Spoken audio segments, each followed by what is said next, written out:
ನಮಸ್ಕಾರ ಸ್ನೇಹಿತರೆ, ಜ್ಯೋತಿಷ್ಯ ಕಲ್ಪವೃಕ್ಷ ಚಾನಲ್ಗೆ ನಿಮ್ಮೆಲ್ಲರಿಗೂ ಆದರದ ಸ್ವಾಗತ. 2026 ಜನವರಿ ತಿಂಗಳಿನ ಸಿಂಹ ರಾಶಿಯವರಿಗೆ ಗೋಚಾರದ ದ್ವಾದಶ ರಾಶಿಗಳ ಶುಭ ಅಶುಭ ಫಲಗಳನ್ನು ತಿಳಿಯೋಣ. ಇನ್ನು ನಮ್ಮ ಚಾನಲ್ಗೆ ಸಬ್ಸ್ಕ್ರೈಬ್ ಆಗಿಲ್ಲ ಅಂದರೆ ದಯವಿಟ್ಟು ಈಗಲೇ ಸಬ್ಸ್ಕ್ರೈಬ್ ಮಾಡ್ಕೊಳ್ಳಿ, ನೋಟಿಫಿಕೇಶನ್ ಬೆಲ್ ಐಕನ್ ಕ್ಲಿಕ್ ಮಾಡಿ, ಮರಿದೇ ನಿಮ್ಮ ಸ್ನೇಹಿತರಿಗೆ ಶೇರ್ ಮಾಡಿ. ಇನ್ನು ಸಿಂಹ ರಾಶಿಯವರಿಗೆ ಗುರುಬಲ ಇರುವುದು, ಸಹೋದರ ಸಹೋದರಿಯಿಂದ ಹಣಕಾಸಿನ ಸಹಾಯವು ನಿಮಗೆ ಸಿಗುವುದು.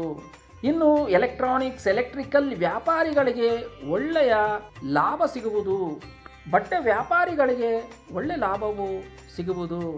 ಇನ್ನು ಹೊಸದಾಗಿ ವ್ಯಾಪಾರಗಳನ್ನು ಪ್ರಾರಂಭ ಮಾಡುವವರಿಗೆ ಒಳ್ಳೆಯ ಶುಭ ಸಮಯ. ಮದುವೆಗೆ ಸಂಬಂಧಪಟ್ಟ ಎಲ್ಲ ರೀತಿಯ ಶುಭ ಕಾರ್ಯಗಳನ್ನು ಮಾಡಲು ಶುಭ ಸಮಯವಾಗಿದೆ. ಇನ್ನು ಕುಟುಂಬದಲ್ಲಿ ಹಣಕಾಸಿನ ವಿಚಾರದಲ್ಲಿ ಸ್ವಲ್ಪ ಮಟ್ಟಿಗೆ ಮನಸ್ತಾಪ ಉಂಟಾಗುವ ಸಾಧ್ಯತೆಗಳಿರುತ್ತದೆ. ಇನ್ನು ಹೊಸ ವಾಹನಗಳನ್ನು ಖರೀದಿಸಲು ಶುಭ ಸಮಯವಾಗಿದೆ. ಮದುವೆಯಾಗಲು ಪ್ರಯತ್ನ ಪಡುವವರು ವಧುವರರ ಜಾತಕವನ್ನು ಪರಿಶೀಲಿಸಿ ಮದುವೆಯಾದರೆ ತುಂಬ ಒಳ್ಳೆಯದು. ಇನ್ನು ಸರ್ಕಾರಿ ಕೆಲಸಗಳಿಗೆ ಸಂಬಂಧಪಟ್ಟ ಎಲ್ಲ ರೀತಿಯ ಕೆಲಸ ಕಾರ್ಯಗಳಲ್ಲಿ ನಿಮಗೆ ಜಯ ಸಿಗುವುದು. ನೀವು ಮಾಡುತ್ತಿರುವ ಉದ್ಯೋಗ ಸ್ಥಳಗಳಲ್ಲಿ ಸ್ವಲ್ಪ ಮಟ್ಟಿಗೆ ಮನಸ್ತಾಪ, ಚಿಂತೆಗೆ ಒಳಗಾಗುವಿರಿ. ಮಕ್ಕಳ ವಿದ್ಯಾಭ್ಯಾಸದ ಬಗ್ಗೆ ಚಿಂತೆ, ನಂತರ ಅವರ ನಡವಳಿಕೆಗಳ ಬಗ್ಗೆ ಚಿಂತೆಗೆ ಒಳಗಾಗುವಿರಿ. ಓದುವ ವಿದ್ಯಾರ್ಥಿಗಳಿಗೆ ಸ್ವಲ್ಪ ಮಟ್ಟಿಗೆ ಅವರ ನೆನಪಿನ ಶಕ್ತಿ ಕಡಿಮೆಯಾಗುವುದು. ಯಾರಿಗೂ ಸಾಲ ನೀಡಬೇಡಿ, ಹಣಕಾಸಿನ ವಿಚಾರದಲ್ಲಿ ಎಚ್ಚರ ವಹಿಸಿ. ಇನ್ನು ಹೊಸ ಮನೆ, ಭೂಮಿ ಖರೀದಿಸಲು ಶುಭ ಸಮಯವಾಗಿದೆ. ಇನ್ನು ರಿಯಲ್ ಎಸ್ಟೇಟ್ ಮಾಡುವವರಿಗೆ ಒಳ್ಳೆಯ ಲಾಭ ಉಂಟಾಗುವುದು.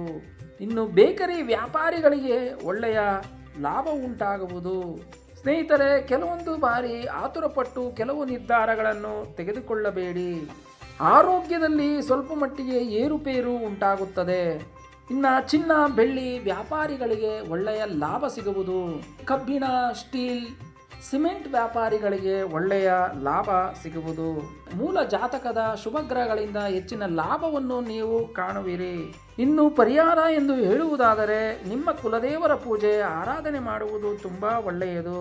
ಪ್ರತಿದಿನವೂ ಸೂರ್ಯನಿಗೆ ನಮಸ್ಕಾರವನ್ನು ಮಾಡಿ ಶಿವಪಾರ್ವತಿಯ ಪೂಜೆ ಮಾಡುವುದು ತುಂಬ ಒಳ್ಳೆಯದು. ಮತ್ತೊಂದು ವಿಶೇಷವಾದ ಮಾಹಿತಿಯೊಂದಿಗೆ ಮತ್ತೆ ಭೇಟಿಯಾಗೋಣ. ಸರ್ವೇ ಜನ ಸುಖಿನೋ ಭವಂತು, ಸನ್ಮಂಗಳಾನಿ ಭವತು.